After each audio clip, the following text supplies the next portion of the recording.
কবিতা বলবে তীর্থেশ বিশ্বাস। কবিতার নাম ভূতেদের বুদ্ধি, লিখেছেন কবি শঙ্খ ঘোষ। ভবানী বসন্ত মজুমদার।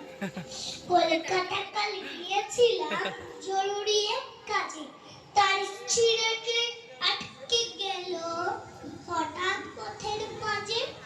রাত 12টায় কাল্লা নেমে রওনা হলাম একা, চলার ধারে হঠাৎই এক ভূতের সঙ্গে দেখা। ওই বলল, নানা আমার ছোট নিয়ে পাবো মনে কর না, রক্ত চষে খাবো। কেঁদে বললাম, সুখী ধরে এক বুড়ো, আমার দেহে রক্ত শীতল ঠান্ডা বরফ পুরো। ডাকছে ভাই হাতরে করবো, ছেলে মেয়ে দারুণ মজা পাবে তাদের গরম রক্ত খেয়ে। বুধ বলল, খুব ঠান্ডা করবো তোকে সভা, ইচ্ছা আমার হচ্ছে আজ খুব অনেক খাবার। নমস্কার। খুব সুন্দর।